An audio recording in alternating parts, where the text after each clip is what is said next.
Hello friend, welcome to मंत्रा। मेरा नाम है रमा शंकर। हम बात करेंगे आज ईडीएस एक्स में प्लेहेड को मूवमेंट कैसे देते हैं।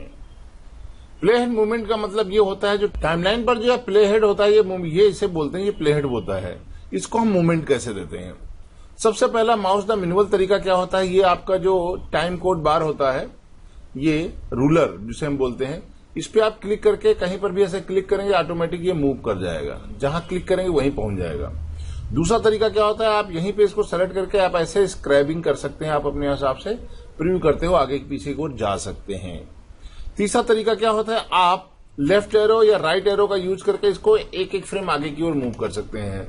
यदि हम राइट एरो प्रेस करेंगे तो ये प्लेहेड एक फ्रेम आगे की ओर मूव करता है, जैसे आपको चलते हुए दिखाई पड़ रहा है। यदि हम इसी तरीके से लेफ्ट एरो प्रेस करेंगे तो ये प्रीवियस फ्रेम की तरफ एक एक फ्रेम मूव करता है।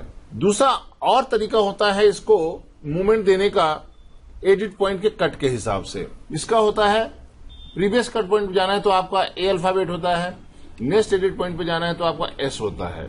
एस पे क्लिक करके नेक्स्ट एडिट पॉइंट पे ए प्रेस करके आप प्रीवियस के एडिट पॉइंट पे आप इसको ले जा सकते हैं। इसके अलावा इसको मूवमेंट करने के लिए यदि टाइमलाइन पर आपने इन और आउट लगा रखा है, जैसे हमने मार्किंग कर रखा है, इन और आउट यहां पे लगा रखा है, और आपका प्लेहेड कहीं और है, आपको यहां इन पे ले जाना है या आउट पे ले जाना है, तो इसके लिए भी आपके सामने ऑप्शन होता है। आप चाहे राइट क्लिक करेंगे तो यहां पर आपको go to in point, go to out point का ऑप्शन दिखाई पड़ रहा है। मार्कर में जाएंगे, यहां पर भी आपको गो इन पॉइंट, गो आउट पॉइंट आ जाता है, क्यू और डब्ल्यू। तो क्यू से जब करते हैं तो इन पॉइंट पहुंचता है, और डब्ल्यू करते हैं तो आउट पॉइंट पे आपको पहुंचता है। तो ये तरीका हुआ, यदि आपके टाइमलाइन पर आपने इन और आउट लगा रखा है, मार्किंग कर रखा है, तो आप प्लेहेड को आप उसके मार्किंग के हिसाब से मूव करा सकते हैं।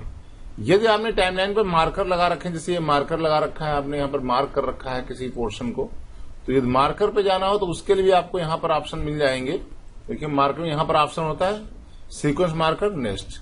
शिफ्ट के साथ में आपका page up page down option होता है, इससे आप मार्कर टू मार्कर मूव कर सकते हैं। शिफ्ट के साथ में पेज डाउन वाली की दबाएंगे, जो एरो की के ऊपर होती है, तो नेक्स्ट पे चले जाएंगे, और पेज अप वाली बटन दबाएंगे शिफ्ट के साथ में ये, तो प्रीवियस जो है आपके मार्कर पे आप जा सकेंगे। तो यहां पर आपके सामने मार्कर के अनुसार जाना है तो आपको ये ऑप्शन यूटिलाइज करना पड़ेगा।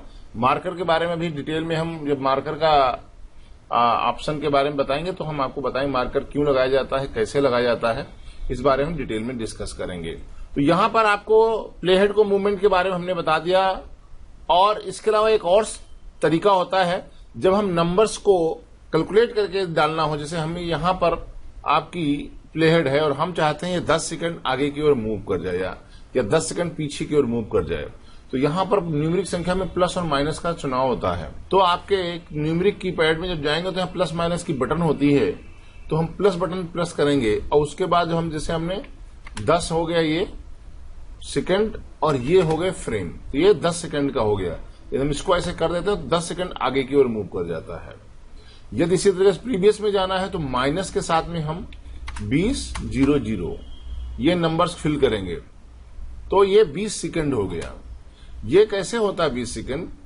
बेसिकली ये जो टाइम कोड होता है, जो आपको टाइम कोड दिखाई पड़ता है, तो ये फील्ड के अनुसार काम करता है। इसमें 8 फील्ड होती हैं। जब भी आप कोई नंबर्स को आप ईडीएस सॉफ्टवेयर के अंदर आप टाइप करते हैं तो वो डिजिट के हिसाब से आपकी उसी फील्ड को लेता है। तो यहां पर जब भी आप कोई टाइप करेंगे, जैसे हमने प्लस किया तो प्लस 10:00 किया, तो ये हो गया 10:00, 4 डिजिट हो गई। तो पहली जो डिजिट आप यहां देंगे, इसको ये मानेगा फ्रेम है, इसको ये सेकंड मानेगा। यदि इसके बाद आपने कुछ और दे दिया, अब ये हो गया 10 मिनट, ये ऐसे दिया तो ये 1 मिनट होगा। क्या करेगा, ये फ्रेम मानेगा, इसको ये फ्रेम मानता पहले वाले को, फिर ये सेकंड की फील्ड मानेगा, ये इसको मानेगा मिनट की फील्ड, और फिर इसको घंटा इसके आसान मानेगा। जैसे कि आप यहां देख लीजिए, ये हो गया फ्रेम, सेकंड, मिनट और घंटा। जब भी आप टाइपिंग करते हैं कोई चीज नंबर्स के हिसाब से, तो यहां पर जो ये फील्ड होती है, डिजिट होती हैं, उसके हिसाब से ये उसकी कैलकुलेशन करता है। तो आप अपने प्लेहेड को जैसे यहां पे आपने रखा है और आपको एग्जैक्ट चाहिए 5 सेकंड या 10 सेकंड या 50 सेकंड पीछे जाना है, तो माइनस करेंगे, यहां 50 कर देंगे। ये 50 सेकंड जाएंगे तो यहां पर इसको हम ओके करेंगे तो ये 50 सेकंड पीछे चला जाएगा।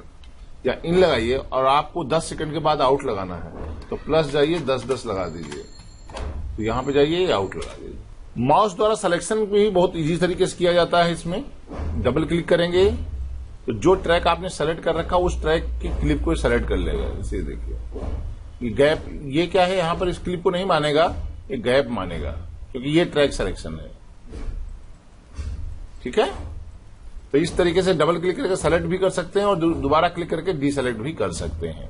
इस वीडियो में इतना ही। इसमें हमने आपको बताया कि प्लेहेड का मूवमेंट कैसे कर सकते हैं, बाय की के द्वारा, बाय कमांड के द्वारा, बाय माउस द्वारा, और इसका प्रयोग करके आप बेहतर तरीके से अपने प्लेहेड को कंट्रोल किया जा सकता है। इस वीडियो में इतना ही। मिलेंगे आपको नेक्स्ट वीडियो में, तब तक के लिए रामा की राम राम।